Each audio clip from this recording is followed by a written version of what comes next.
Et donc, on a Senga, soyez scotchés, cimentés, serrés sur cette chaîne. Vous allez grandir dans le monde politique.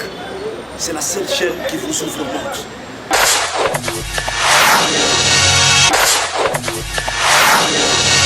Oui, merci. Na balanignon sur Bozo Landabiso partout à travers le monde. On a vraiment magazine na bino vérité. Plus oyo, eza moko na ba magazine oyo epesa kabino vraiment ba actualité ya ekolo ndenge tolobaka kaka. Eza seul magazine oyo vraiment ezofungula bino oyeba penza makambo ndenge ekolo ezotambola surtout sur le plan politique pe na oyo etali makambo tali socio-culturel. Là, comme vous remarquez, je suis avec un invité qui est analyste politique. Avec lui, nous allons prendre vraiment un temps. Yako solo la penza na moi makambo ebele oyo penza ndenge ekolo na biso République démocratique du Congo eza penza otambwisama ya solo topesi mbote na balandi nyonso bozolanda biso na GCAM télévision mbote na apôtre Gérard Kabeya depuis Londres mbote na bino nyonso on a vraiment magazine na bino vérité plus surtout na micro ya Jonathan Bango topesi bino mbote pe mokolo elamu toza deja na ndeko ndenge bozomona aza bongo ndeko abengami na kombo ya ndeko Popol aza moko ya ba analyste politique oyo tokosolola na ye penza makambo oyo etali vraiment politique ya République démocratique du Congo. Bonjour ndeko. Bonjour papa journaliste, vraiment na sepeli ko ya ko banza teke ko ete ba vérité ba question de meza yo ba réponse eza yanga lelo nde bomba mabende tolobaka ba vérité zo bima na posa. Vraiment bomba eza mabe ba question eza ya biso ba réponse ndenge kaka ezalaka eza pona invité na biso mais ndeko Popol touti vraiment ko yoka mwa mikolo oyo tikolanda likambo oyo ya ndeko Willy Bakonga oyo vraiment mwa mopepelekaki makasi na makambo ya 2 millions de dollars oyo tokoki kolobaki akendaki na yango pe bakangaki ye na 2 millions de dollars mais jusqu'ici tozoyeba te dossier yango eza na position nini pe ekomi wapi. Willy Bakonga kumbone ya sikeza papa Tito ayibi yo ya bana yo ba élève vraiment asali makambo ya soni ndenge nini yo papa mobimba vraiment pe akatisi ba infraction ça les épelé Willy Bakonga akatisi d'abord na ba fausse identité wana eza infraction mibale azokima na mbongo plus de 2 millions de dollars oyo eza infraction raison pour laquelle ngana sengi na justice congolaise basambisa Willy Bakonga vraiment en public pe sur esili ba pandrer parce que même ata ba pandra ba te mais oyo vraiment donc trop c'est trop donc yo bango balandaki Hippolyte donc balandaki Kabila ndenga bandai kokosa bango non boyi bakambongo ya gratuité ya enseignement bo détruire gratuité ya enseignement esimba te nzokande lelo tala Kabila aza protégé ba ya Fati donc a protégé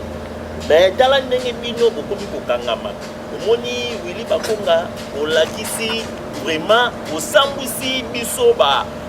mongo oyokisi biso ba mongo soni olobake mongo aza moyibi ta moyibi ozoyiba ya salité yango wana état de droit esala mosala nango Willy Bakonga na minute oyo aza na cour ya cassation parce que oyokaki bandungundu aye te bato balobi nga na confirme bino anti-formol Popol analyste ya IDPS président Popol na confirme bino ke Willy Bakonga aza na cour ya cassation kaka lelo lisusu ba invité secrétaire général ya EPST ayawana donc parce que ba vérité ni tout parce que ba o bakangaki wana inspecteur général ya enseignement ya EPST o bakangaki wana bango nyonso tout batangaki kaka non ezalaki si ordre ya hiérarchie na biso Willy Bakonga école fictif ye kaka omoni basango bavandi nye papa journaliste basango bavandi nye na kati ya makambo bakokoloba te parce que na école fictive basango basala ki copie na Willy Bakonga wana ambongo na Chole basala ki copie na Willy Bakonga lelo siko bakangi Willy Bakonga. Cela veut dire R% bandi lelo R% zo banda mbala moko na basango pe sengeli bazala interpeller. Donc nyonso tout oyo ezalaka na kuku ebima kaka na poisa Willy Bakonga assemble donc avandi na avion alingaki vraiment donc yambandi na avion linge kende parce que abandi kokatisa d'abord na boîte à corrompre aposi na avion lobi nzambe oyoki losambo na ngai osungi ngai na s'échapper mais ayebi te ke nzambe aza nzambe bakongolais bazolela pasi ya baenseignant bamona pasi mais yo yiba mbonga baenseignant wana okini nango lelo il faut afuta masumu na ye bakonga na yebisi yo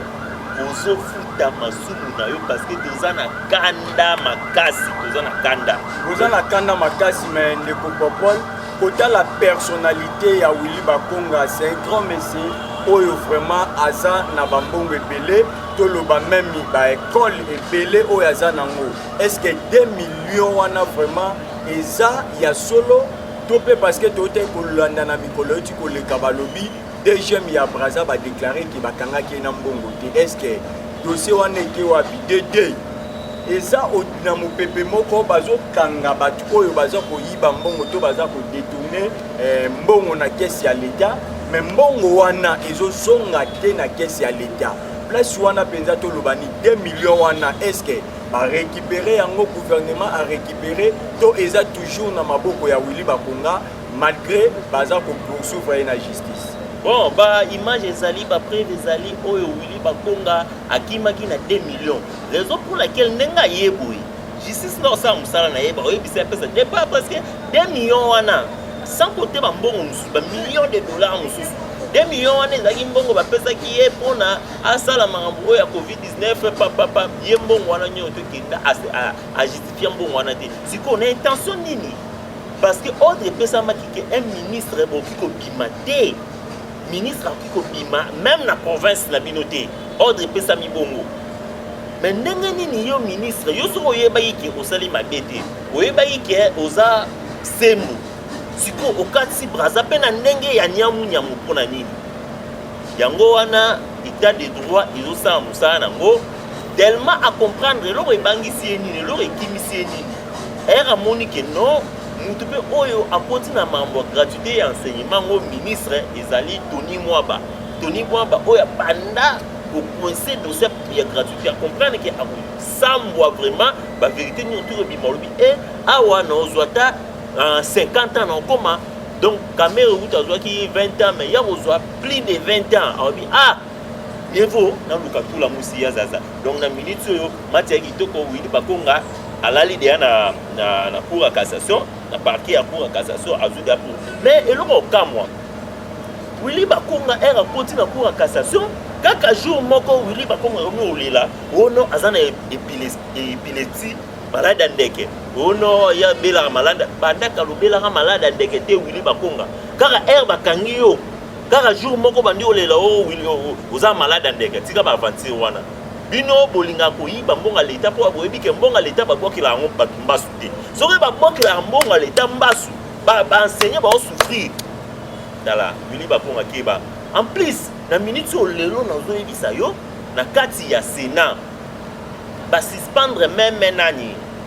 Rigen Bakonga a participé le soutien na plénière parce que dossier on est Willy Bakonga a comprendre que non bazuye ou mukamate à partir de Braza baboya kita lobi car les mêmes jours wana bakanga ki a lobi mbala moko non ndengeza wana na lingina zonga atindi ba mo lettre ono na lingina zonga en tant que sénateur ono balongola Rigen Bakonga pas bien olongwa te parce que Rigen Bakonga a raison ba suspendre ba ti a suspendre bango donc mutu moko to côté sous na senya na Sénat ba tindi dossier wana na kata justice na zo kata parce que justice au kata a olongisa il faut longisa problème ya Rigen Bakonga na place wana ezani poyebe a mérité na suspension eza dossier ya Willy Bakonga est-ce que ceux qui a na raison pourquoi ba ko suspendre yebe a kota na Sénat vraiment au moni dossier on ezani ndengeni ndenge loi elobi parce que Bakonga azalaki en même temps député national en même temps sénateur mais ye sikoyo nde esengelaki apona ye adésistaki totalement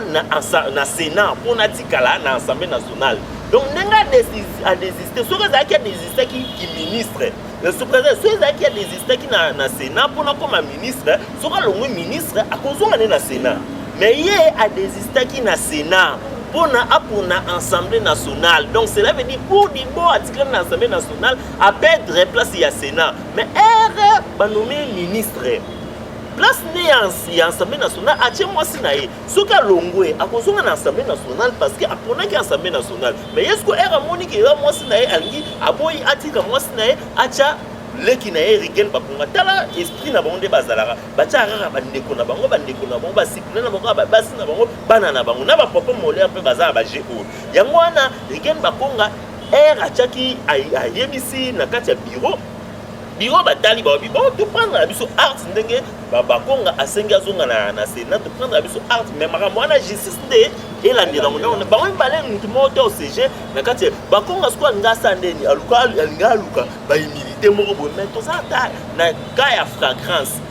fragrance batalaka baimilité te yo par quelle magie okomaki na Braza par quelle magie donc osali na identité lokuta yo sikoyo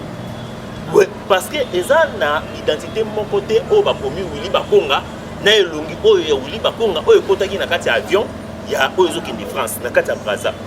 sikoyo identité wana eza ya yo te elongi wana eza ya yo te okomi sikoyo wana ndenge il faut s'expliquer na 2 millions selon Mibeko batambolaka même pas na $10,000 na kati ya sac okotambola yango te gouvernement il faut récupérer parce que les ambons rebelles mbongo wana jamais toki olobaka non to récupérer non les ambons rebelles parce que mbongo il va procéder il faut dossier ya Sancho ya caméra jusque là caméra za na prison mais to yebaka te soki mbongo wana ezonga na caisse ya l'état to ezonga te ndenge moko pe Willy Bakonga ex 2 millions wana ezongi to ezonga te yango wana soki Willy Bakonga bo ozongisa mbongo net caméra pe so bo ozongisa mbongo l'état efe zonga to banda sko obokela bango ba mbasu kwa omoni ba politicien ba yebi ke mbongo l'état ba bokela ngo mbasu te balera na bango nde balengi il faut osala ba système ke olie mbongo l'état bake bakangi ba bien na bakangi banda kuno Willy Bakonga za na Sévigné bo eza na première rue awa déjà toki okanga Sévigné wana soto longwana toki okanga Sévigné oyo eza na awa na nini tolongwana tokangi Sévigné ya bandal tokangi Sévigné ya makanzas wana justice mbongo efezonga justice osala yango parce que tozopesa justice mwa mayele tozosenga nde na justice parce que bango bakoma na système nini so badetine mbongo balinga ozongisa te andima ne asala ne bapene lokwa kamere abona ozongisa mbongo kamera lingi alobi non nasala yanga ta andima nasala neta 20 ans wana parce que yango biso tolobi ke tolingi état de droit tolingi mboka s'avancer donc Bakonga esili pona histoire no sili donc Kabila akosaki yo fina mais tala lelo ndenge osuki ozosuka mabe parce que bolandaki mutu moko olebo sala pona intérêt ya mboka mais tala ndenge lelo osuki parce que akosibi vraiment toti koleka na mwa mikolo eleki toti komona investiture ya gouvernement Sama Lukonde oyo auti vraiment représenter programme na ye oyo ekotambwisa gouvernement na ye pendant 3 ans avec un budget de 36 milliards mais toza komi tuna est-ce que 36 milliards wana ya budget oyo Sama Lukonde alobeli biso ekotikala masapo to eza réalité pe mbongo wana ekobima ndenge nini parce que touti koleka penza ou soit toza vraiment na budget moko eza faible na budget parmi ba pays d'Afrique voilà wapi penza esika Sama Lukonde kozwa 36 milliards wana pona budget ya 3 ans na ye voilà omoni biso tolingaka ba réaliste ezala te sentiment ndenge alobi mais toujours croire dans la vie, il ne faut pas que vous ayez la négativité. Toujours croire que vous avez le bien et ça va juger à mon tour. Sali, so na sali te ko juger. Alors, na programme na ye, on sentir que mudu a blakisi mama yele na ye ndenge nini akosala toyebi ke RDC mbongo ko da rebelle et le ba même nani luzolo bambi que plus de plus de combien? 1 milliard. Et puis, c'est à l'État par an. Alors, tout surtout, ils ont qui Kabila, système alors, ça m'a le RAE, à d'abord, surtout, et puis, minérer na biso. Bon, ça là, parce que Monique Hippolyte Kanambe, Azwaki, ministère Yamine, a demandé au sala, au sala, il y a moins à faire la vérité. Donc, tu es bien sûr, on n'est pas au sala pour notre côté, ça va mongo. Donc, ma cambosa vraiment qui toque tout le programme ici là, le gouvernement déjà écoute, va remiser et repriser bandit. Tout à la suite, on ma cambosa, vraiment, naza optimiste, nazo continue vraiment, parce que à 3 ans. Donc, dans 3 ans, 36 millions, 36 milliards, et Koubanda, première année, donc maintenant on a 12 milliards. Parce que au moins, Air Fati Ayaki a coûté 4 milliards, ni d'été Covid-19. Il y a déjà comment il a 11 milliards. Mon a bêté qui la première étape. Mais avec la Covid, des 2 euros qui étaient sous 6 milliards. Mais Air a bandé à Rwanda 12 milliards première année, deuxième année 24, troisième année 36 milliards. Donc, Makambo est vraiment très bien. Makambo est très bien tant qu'analyste politique. Où vraiment aux a évolué au sein il y a IDPS pour là vraiment programme wana où Sama Lukone a aussi vraiment pour présenter nini oyo et koki kozala primordial pour la population oyo vraiment bazela qui gouvernement wana ona ko sepela nini penza Sama Lukone aza ko promettre population oyo et nyokwami bazeli le logo tomoni gouvernement wana ebimi nini penda tokoki kozela na gouvernement. Voilà, et là liboso tozela na gouvernement, ils ont d'abord paix, insécurité, ils aussi là. Hein, tolingi paix sociale. Yango wana omoni même les jours investiture babale ko sibake bulo oyo peuple sengeli alia. Parce que même oaze kwa aloba eloko moko boye, hein, makambuga raso moi mutu so azolia.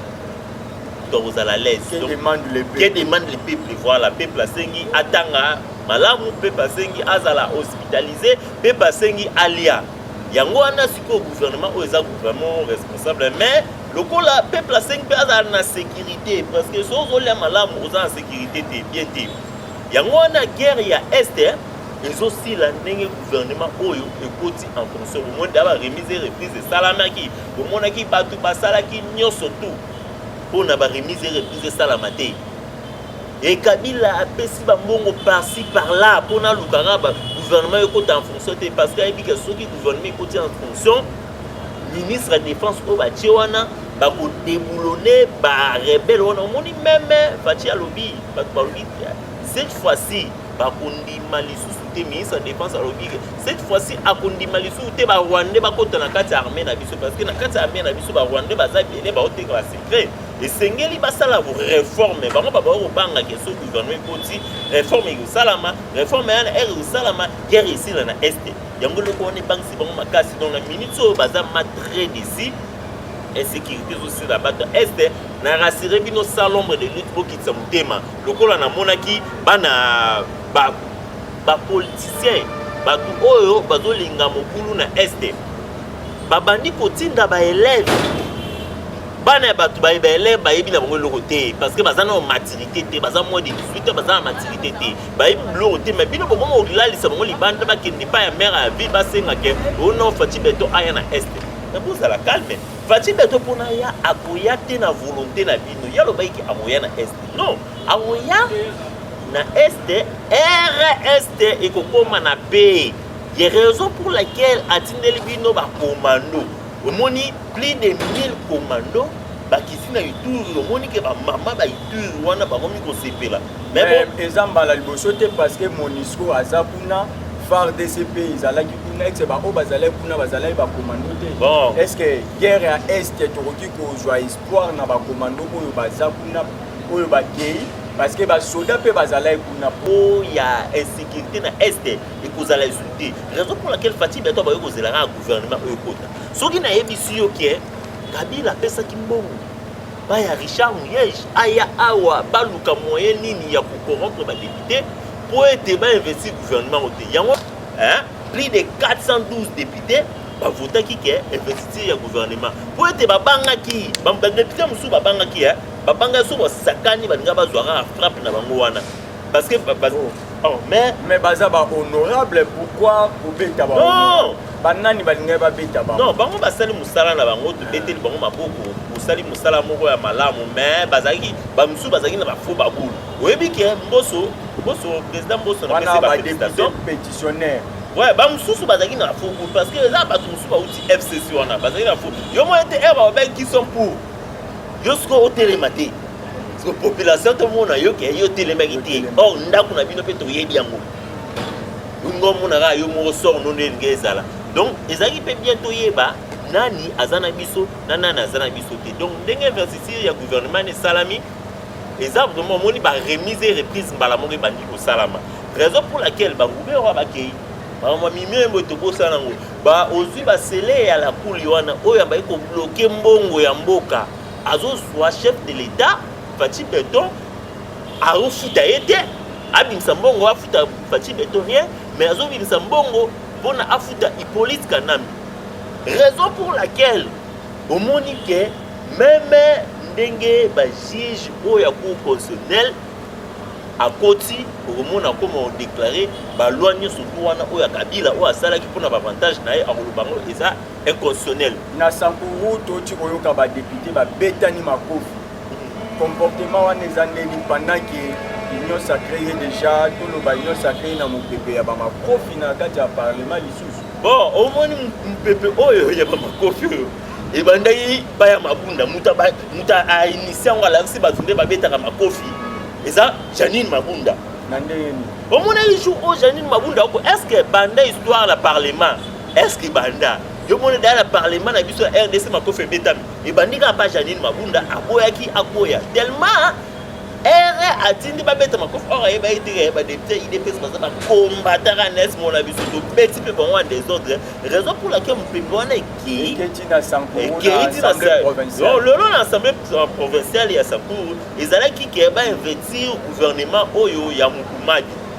yango wana ere investiture wana nge salama ba député mususu provincial bazaki contre ba mususu bazaki pour yango wana makofi betami makofi wana ezokinde ti ebetama ipe na lola ba place plutôt na Tanganyika place Zoé Kabila azali gouverneur parce que Zoé Kabila na Kabila ba tindaki batu balingaki te bakoisa président ya assemblée provinciale ya Tanganyika parce que ba yebaki ke suba koisi président assemblée provinciale ya Tanganyika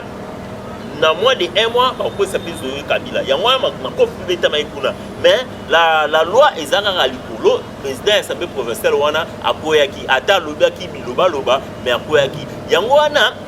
même na kwilu su eyini ba mention est presque par-ci par-là donc cela veut dire que union sacrée ndengeza awa na ba gouverneur na ba assemblée provinciale bango nyos tu fais akota na vision chef de l'état parce que yoza gouverneur oza représenter ya chef de l'état na province oyoza yango ba pétition comme ça les mapona kopikola ba matiti nyonso oyo ya FCC oh mais c'est normal balobaki ke ono fati amosala eloko te aza na assemblée provinciale te aza na ba gouverneur te aza na eloko moko te aza na sénat te aza na nini te mais fati aseki bango bia boya bana boyebi politique ngana vandi place oyo politique ikola politique ezali botala après ba bengaki elingi ya pamba mais tala sikoyo bati biki rouge esila mai bati sikoyo bandi o récupérer ba assemblée provinciale wana nyonso abandi o récupérer ba gouverneur donc na ba gouverneur bango mo bakomi kaka oh non na continue na vision chef de l'état na continue na vision chef gouverneur moi auto démissionner pe ya pe perdre kuna ma indombe oh non a démissionner kuna a continue na vision chef de l'état na Richard Muyej ou azaki na plan na John Nungu Richard Muyej a déclaré lobby que on a ndengeza awa ye a continue na vision chef de l'état ndengeza na ye azo assiminer ba milice kata katanga te yeto to financer bango yazana na vision chef de l'état donc cela veut dire que Fati Beton l'axe qui azana politique ya likolo mais toza komona makambo John Numbi on dirait eza pe na problème moko wana ezoleka ya CC parce que na minute oyo tozoloba John Numbi aza na Kiba na ndenge ni John Numbi akoki koma na Kiba. Bon, John Numbi lelo ake Kiba akimi na partie ya Kiba, donc eza complicité parce que même Kabila ye moko ambende koluka moyen kokima mpona kende na Kiba. Parce que mais Willy Bakonga meki kokima wana Braza bazue, mais pourquoi John Numbi azokima librement bini pake? Ah, parce que omoni na DGM na ba service ya renseignement ya sécurité ebele bato Kabila bazaki wana. Alors esengela ba réforme esalama ministre ya intérieur o aza Gilbert Kakonde parce que autu da kolongwa maître asaloye utapozi Gilbert Kakonde tellement ba coopérer na parti te aboyaki tout que Jean-Marc Kabunda za ande président ya IDPS président intérimaire ya IDPS aboyaki okise Kabuya tant que secrétaire ya IDPS pona basala ba réforme bato wana o bazaki bato Kabila ebele balongo bomona ba réforme esalama na armée maintenant la police salamité parce que les des partis présidentiels, secrétaire général et parti présidentiel, na président du parti présidentiel, ne ba roloba oya comme ça en collaboration. Mais tellement ba collaborer, moi ba ça en zate. Raison pour laquelle ba réforme et salamité, ba oyo ya Kabila wana o bazaki wana ba bande ko fungula mo batela pour être ah non bima boy. Pour être bima boy pona John Numbi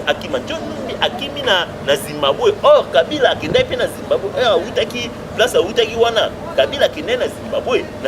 basola na John Numbi basalaki ba plan na bango. Raison pour laquelle bakanga pe Zengmang ana oyo aza spécialiste na ba coup d'état en Afrique. Ba coup d'état nyonso to salama en Afrique. Mutu oyo asalara ba coup d'état na Zengmang wana. Mutu oyo soutenir ngo pona asalara ba plan nyonso to wana. Oh, Zengmang auti Zimbabwe ayemba la moko na Lubumbashi kokuta na Kabila. Mais or John Numbi azaki na Zimbabwe. Yango na moneke bakanga Zengmang wana les mêmes jours. Donc ba plan moi va préparer raison pour laquelle le monde soki même Kabila kimi Lubumbashi. Hein? Donc et ça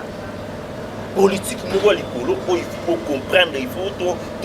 to limbo lango ba comprendre. Au moni ba kata katanga wana. Car les mêmes jours au Kabila qui vendredi wana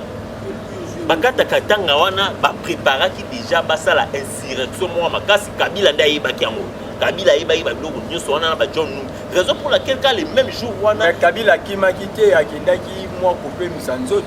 te kokima sikoyo alongo Lubumbashi aye na Kinshasa parce que ye ere azalaki na Lubumbashi wana vendredi parce que aye na mbula yo mona wapi mbula zobeta avie tambula mbula olongwa okiko kozela tambula sila okiko kozela Kabila ya mbula abanga kini donc cela veut dire ça na eloko moko boy o Kabila yelaka parmi ba biloko o Kabila ayela kimbangu Kabila ya kimbangu nini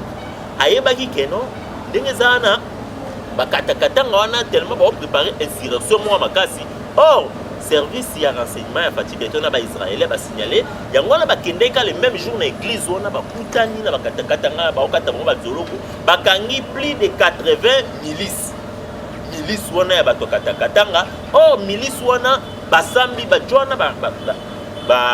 milice wana bakangi bango batangi bakombo ba oyo ba soutenir bango balobi ke Kabila ndo to soutenir bango na nzela ya Richard Muyej oyo azali gouverneur ya Lualaba lelo azala kata Kinshasa awamona ndeni na ozonga na Lualaba te lelo siko asali déclaration Richard Muyej alobi ke ono des ana bakosi na bango makambu ngana o soutenir na ngaba miliciens na katakatanga te oh maini ngana pamba te ba preuve nyonso tout ezali ba miliciens wana bazalaki ba miliciens mususu bazalaki na bango nyonso banga beta plan nyonso tout mbala moko ba mususu bazalaki na Tanganyika ba mususu bazalaki na Lubumbashi ba mususu bazalaki pe pa Richard Muyej wana yango wana même ba chef coutumier oyo bazana Tanganyika ba chef coutumier na balobi nini balobi ke non ndenge za ato yo kofunda zoe Kabila pour na préparer milice ndenge nini ba kosala insurrection raison pour laquelle ba biloko nyonso to bimi donc o nyonso to zaki na poisa na kuku et bimi na poisa donc moyen baki malisusu ezate raison pour laquelle makambo siko ibandi ndenge moni conseil des ministres Fati a convoqué tous les ministres vendredi ne makambo vendredi ba ministre nyonso tout eza conseil des ministres bomona efati a déboulonné à bois qui s'agit bango FC bango pas de conseil des ministres non ça sous conseil de ministres voilà à suspendre le conseil des ministres parce que le conseil des ministres ezongi vendredi oyo ba nouveau ministre né bazokota ba considérer en fonction conseil des ministres après conseil des ministres bota ba frappe bandi vraiment ba frappe et bandi là c'est la voix de notre invité. Il s'agit de M. Popol qui est en train vraiment de vous donner les actualités, ce qui se passe dans notre pays. Vraiment, je vous invite d'être vraiment connecté sur votre magazine Vérité Plus au micro de journalité de la presse congolaise Jonathan Bango. Ndeko Popol, élection 2023, namoni IDPS comme sina présidence bazolo baliloba mon côté parce que tout est koyoka awa okanga ki penza na bitando ikete reprise pour ça les matins koloye soit koya mais président de la République Félix Tshisekedi Tshilombo à l'équipe penza na itando ikya lobby bota la monoko na ngai observez bien mes lèvres vouloir ou pas qu'il pleut qu'il neige élection 2023 ezali voilà omoni biso IDPS to bangele sauté biso toza populaire bref ezanini omoni secrétaire général mona buti azotambola par-ci par-là azosala ba plein à craquer oyo ke ba dekona biso mususu wana bazokoka te soko moni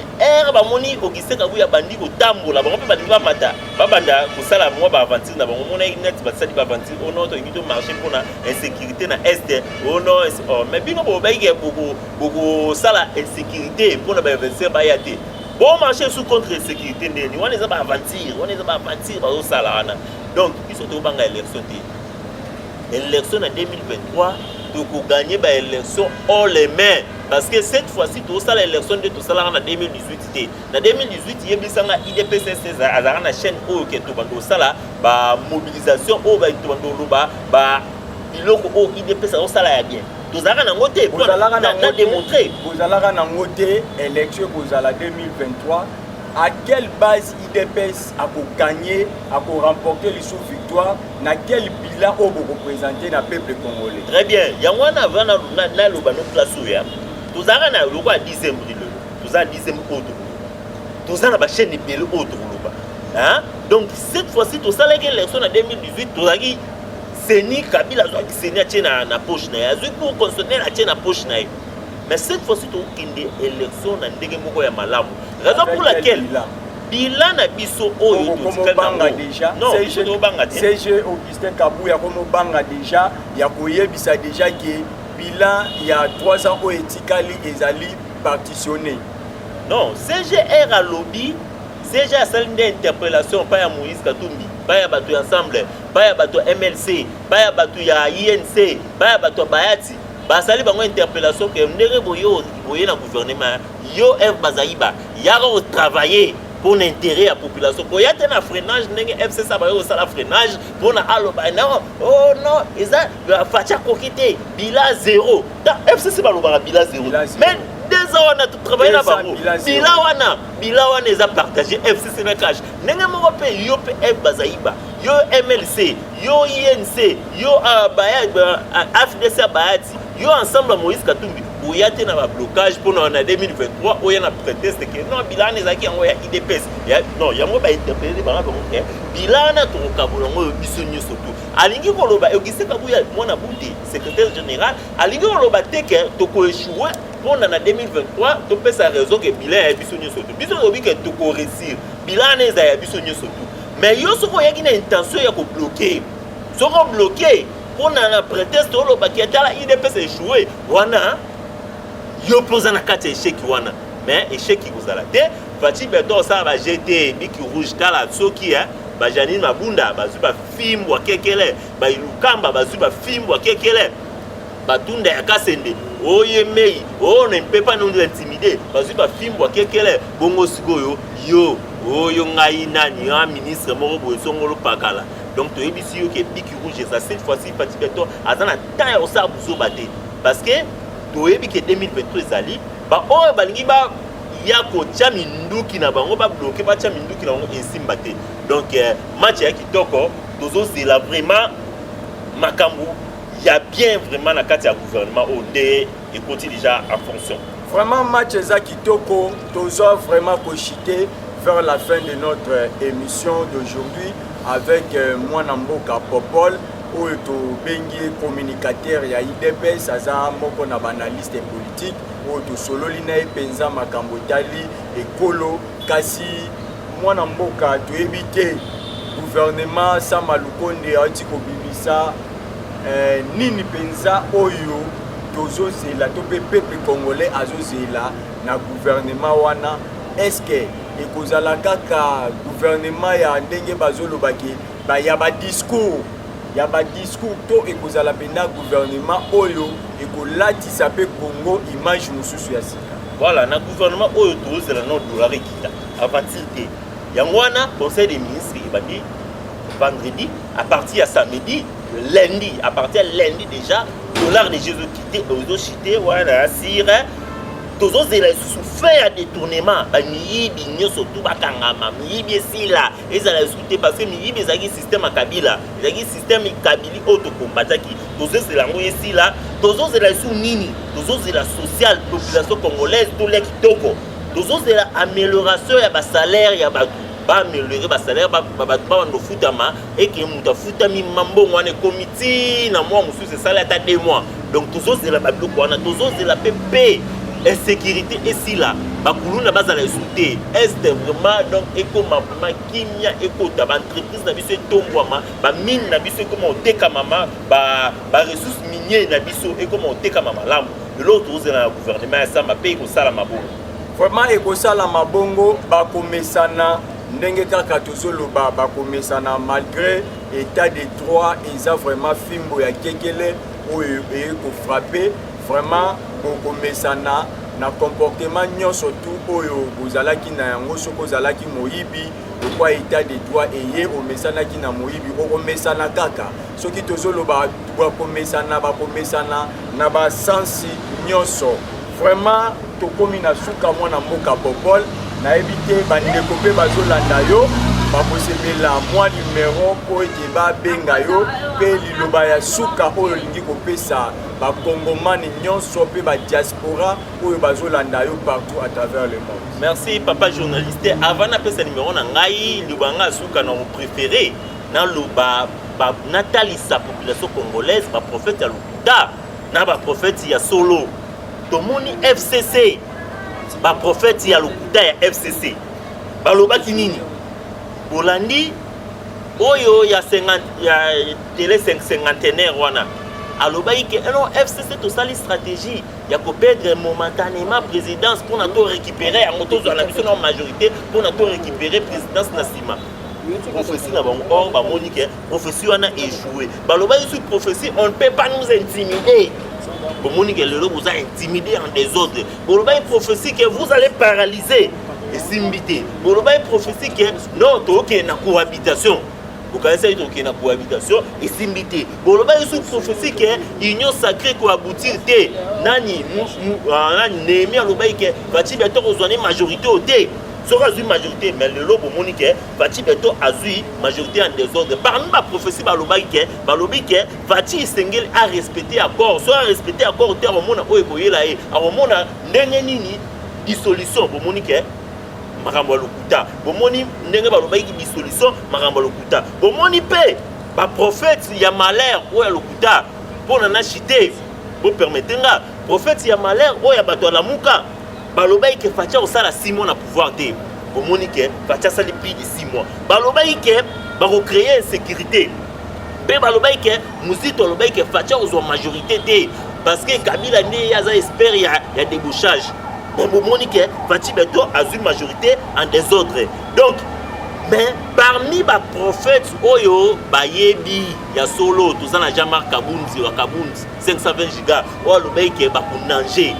Monique est commis au nager des autres. Au monde où il va à nager, ma bandio 4 sacs. Donc, Willy Bakong à nager. A nanja fort, a nanger fleuve Congo mobimba. Au monde ba roubé ou ba nanja et ba nanja ba janine wa bunda kutu ye mo telemela jama kabunzi a nanja parce que jama kabunda ba jour boko oser kaka ko simba ngai bo mona moyo ko telema bo mona ndenge ni makambo isala bomoni prophétie ya Jean-Marc Kabund et salami yango wana même pasteur oya Ghana